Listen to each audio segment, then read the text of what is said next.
We're very pleased to be joined, Chris and Bill, by Michigan Congresswoman Elissa Slotkin, who is going to be speaking tonight. You're on with Bill Scher from Washington Monthly Magazine and Chris Bury, who is now the DePaul University journalist in residence, but was a network news guy for longer than all of us have been alive. And I'm very sorry. I know that's not true, Chris. Welcome, Congresswoman. How are you? I'm great. I'm doing great. I mean, how can you not be great? It's there's some good energy, some good juju out there. Okay, can you give us a preview of your speech? Just a nugget. Sure. Well, I mean, I'm a former CIA officer and Pentagon official, so I'm talking about national security and the stark choice that we have in November when it comes to our role in the world, American leadership in the world, how we treat our friends and our adversaries in this world. So national security, there's a bunch of us talking this evening about that. Well, you know, earlier today I was talking to retired Major General Randy Manner, who is here along with some of his colleagues representing the retired military to basically say we have a very stark choice here and we'd better make the right one. Yeah, I ran into some of those guys. I served with some of those guys when I was at the Pentagon, and I did 3 tours in Iraq, so alongside the military. So it's I know a lot of those folks, and I think, you know, I know there's been so much discussion of things like Project 2025 for a million reasons, right? It's a 1,000-page document. When you're a national security person or a former general, you look at their suggestions on how they will use the active duty military if Trump is elected. And there's some pretty wonky stuff, but we have a constitutional requirement where the U.S. military active duty does not, police Americans on American soil. We don't do that. And in Project 2025, they were pretty explicit that, if a city has got a violence problem, we could send active duty military. Down at the border, we could send active duty military. Well, Trump already wanted to do that. Right. He wanted to activate the military against protests. Yeah. So that to me, it's maybe a little bit more niche than some of the big splashy items around Project 2025. But if you're a retired 3- or 4-star general, that just sends shivers down your spine because it's against everything you've ever been taught. As a civilian, it sends shivers down my spine as well. Exactly. Congresswoman, we were just discussing before you arrived the sort of data that shows a gender gap. It's a little bit better for Harris than it was for Hillary Clinton, but certainly one of the lines of attack from the MAGA Republicans is going to be, and already is that Harris is weak on national security.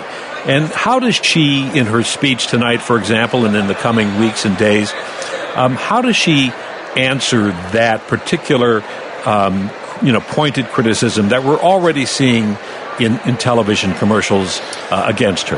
Yeah, well, let's assume that any campaign running against a woman is going to throw out that she's weak. Like it can be on national security, it can be on any issue. Like I come from Michigan, where we were told that women aren't seen as leaders, and then we now run, the governor, the attorney general, the secretary of state, the House, the Senate. So I think that's a common thing. But she does have to lay out her philosophy, her approach to national security and global affairs. And I think I know people who have been asking me, like, what's going to be the difference between her and Joe Biden or her and anybody else?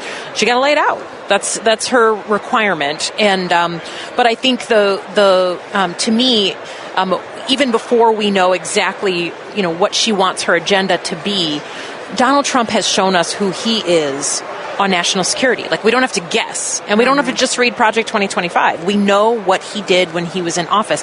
He literally cozied up to Vladimir Putin.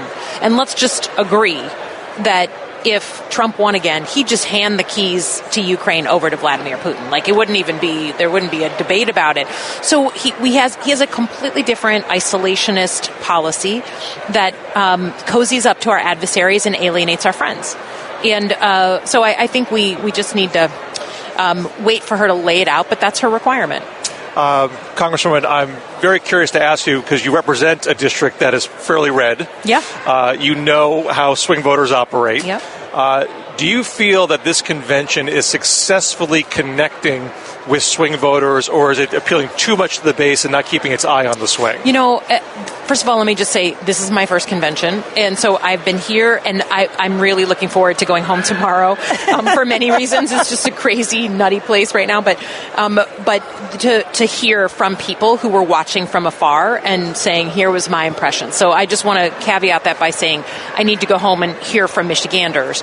But what was interesting was while we've been here, Trump was in my district campaigning in Howell, Michigan, sort of sending a very, very different message. And all I can tell you is I don't think him and my opponent have really found their footing. They don't know how to attack. They're used to going against Joe Biden, and they haven't really settled on an approach.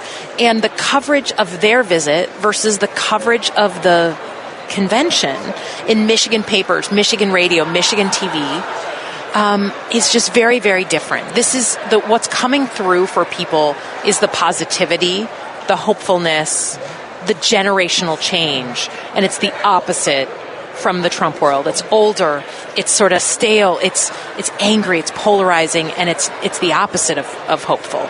Do you think Congresswoman, I'm sorry.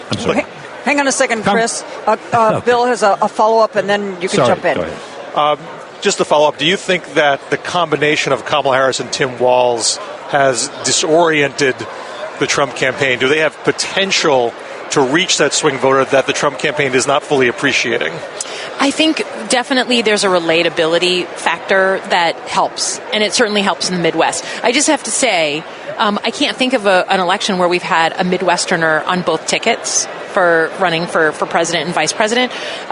Tim Walz and J.D. Vance, Minnesota and Ohio. The Midwest feels like we're very seen right now. And in Michigan and Midwest, we all know guys like Tim Walz. And we all know guys like J.D. Vance. We know them both, And Tim Walz is like the guy, the coach, obviously, the teacher. The guy, if you break your leg, he's going to mow your lawn for you. Exactly. And J.D. Vance is the guy, like, you break your leg, he's going to call the HOA on you and get you fined for not mowing your lawn. Chris, we have about a minute left. Jump in with your question. Yeah, very quickly. You have still a relatively high union labor force percentage in Michigan, but there's often been a disconnect in the last two elections between union leadership and rank and file when it comes to Trump. Have you seen any evidence in Michigan that this year is different from 2020 and 2016, particularly when it comes to UAW, Teamsters, those kinds of unions? You're absolutely right about rank and file, and that's on Democrats to earn those voters back. What is different is the way that union leaders are stepping up to message to their own rank and file. Sean Fain, my lord, fiery in support of Democrats. Some of these leaders who are here are really talking to their members about, look, the reason you're driving so many hours, the reason you're working so many construction jobs is because Democrats have pro-union policies. So you like doing that? That's because of Democrats. And I haven't heard them so vocal, frankly, in many, many years. So that's to me a big change. Congresswoman, thank you so much for stopping by.